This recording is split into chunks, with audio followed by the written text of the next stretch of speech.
श्री शिवाय नमस्तुभ्यं। श्री शिवाय नमस्तुभ्यं। श्री शिवाय नमस्तुभ्यं। बोलो शिव शंकर भोलेनाथ की जय। बंधुओं, संस्कार की बातें चैनल में आपका स्वागत है। बंधुओं, आज मैं आपको सावन मास में शिव महापुराण की कथा सुना रही हूँ, जिसमें मैं आपको मल्लिकार्जुन और महाकाल नामक ज्योतिर्लिंगों के बारे में बताऊंगी। बंधुओं, यदि आपने YouTube चैनल संस्कार की बातें अब तक सब्सक्राइब नहीं किया तो जरूर करें और बेल आइकन दबाना ना भूलें, ताकि आपको हमारी आने वाली सभी वीडियोस की जानकारी सबसे पहले हो सके। बंधुओं, आपको कथा अच्छी लगे तो कमेंट बॉक्स में हर हर महादेव अवश्य लिखना। बंधुओं, इन ज्योतिर्लिंगों की महिमा क्या है और इनका आविर्भाव कैसे हुआ?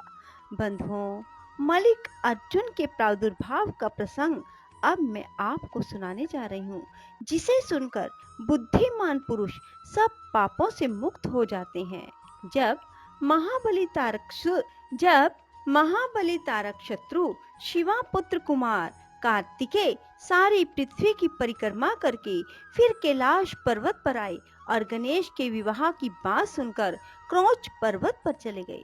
पार्वती और शिवजी के वहां जाकर अनुरोध करने पर भी नहीं लौटे। वहां से भी 12 कोस दूर चले गए। तब शिव और पार्वती ज्योतिर्मय स्वरूप धारण करके वहां प्रतिष्ठित हो गए। वे दोनों पुत्र स्नेह से आतुर हो पर्व के दिन अपने पुत्र कुमार को देखने के लिए उनके पास जाया करते हैं। अमावस्या के दिन भगवान शंकर स्वयं वहां जाते हैं और पूर्णमासी के दिन पार्वती जी निश्चय ही वहां पद अर्पण करती हैं। उसी दिन से लेकर भगवान शिव का मल्लिकार्जुन नामक एक लिंग तीनों लोकों में प्रसिद्ध हुआ। उस लिंग का जो दर्शन करता है वह समस्त पापों से मुक्त हो जाता है और संपूर्ण अभीष्ट को प्राप्त कर लेता है, इसमें कोई संशय नहीं। इस प्रकार मल्लिकार्जुन नामक द्वितीय ज्योतिर्लिंग का वर्णन किया गया, जिसके दर्शन मात्र से लोगों को सब प्रकार का सुख प्राप्त होता है।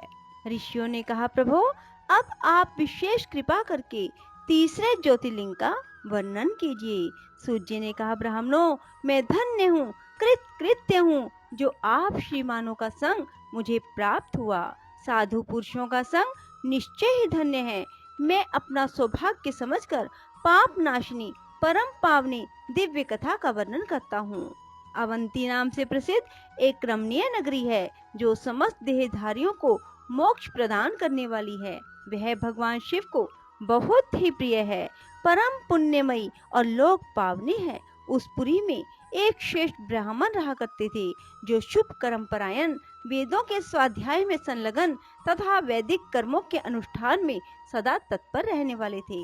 वे घर में अग्नि की स्थापना करके प्रतिदिन अग्निहोत्र करते और शिव की पूजा में सदा तत्पर रहते थे।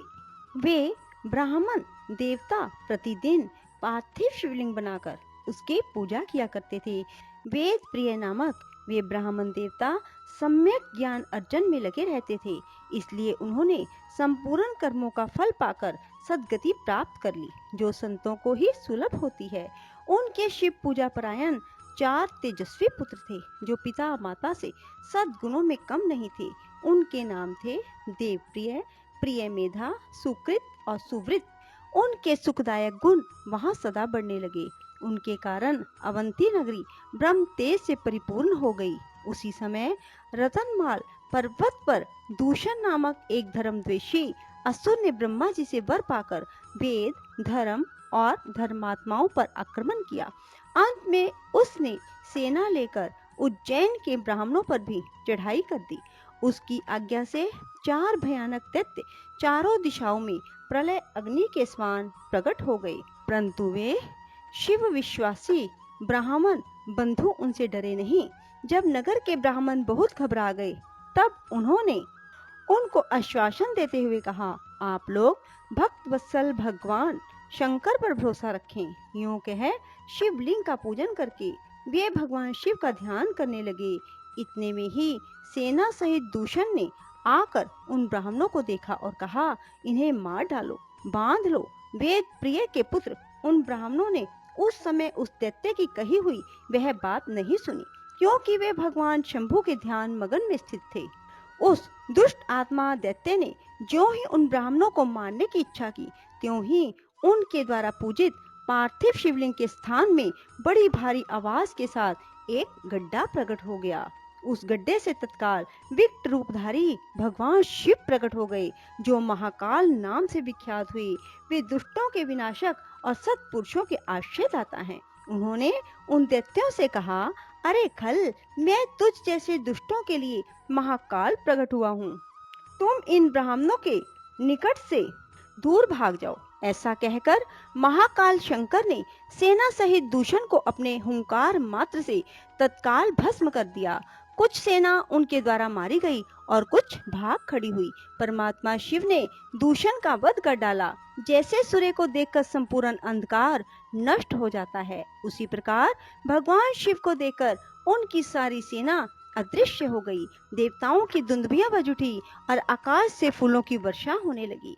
उन ब्राह्मणों को आश्वासन दे सुप्रसन्न हुए स्वयं महाकाल महेश्वर शिव ने उनसे कहा, तुम लोग वर मांगो। उनकी वह बात सुनकर वे सब हाथ जोड़कर भक्ति भाव से भली भांति प्रणाम करके नतमस्तक हो बोले। द्विजों ने कहा, महाकाल महादेव, दुष्टों को दंड देने वाले प्रभु शंभो, आप हमें संसार सागर से मोक्ष प्रदान करें। शिव, आप जन साधारण की रक्षा के लिए सदा यहीं रहें। प्रभो शंभो, अपना दर्शन करने वाले मनुष्यों का आप सदा ही उद्धार करें। सूत जी कहते हैं, महर्षियों, उनके ऐसा कहने पर उन्हें सद्गति दे भगवान शिव अपने भक्तों की रक्षा के लिए उस परम सुंदर गड्ढे में स्थित हो गए। वे ब्राह्मण मोक्ष पा गए और वहां चारों ओर की एक एक कोस भूमि लिंग रूपी भगवान शिव का स्थल बन गई। वे शिव भूतल पर महाकालेश्वर के नाम से विख्यात हुए। उनका दर्शन करने से स्वप्न में भी कोई दुख नहीं होता। जिस जिस कामना को लेकर कोई उस लिंग की उपासना करता है, उसे वह अपना मनोरथ प्राप्त हो जाता है और परलोक में भी मोक्ष की प्राप्ति होती है। बोलो शिव शंकर भोलेनाथ की जय, माँ पार्वती की जय। श्री शिवाय नमस्तुभ्यम, श्री शिवाय नमस्तुभ्यम। बोलो शिव शंकर भोलेनाथ की जय हो।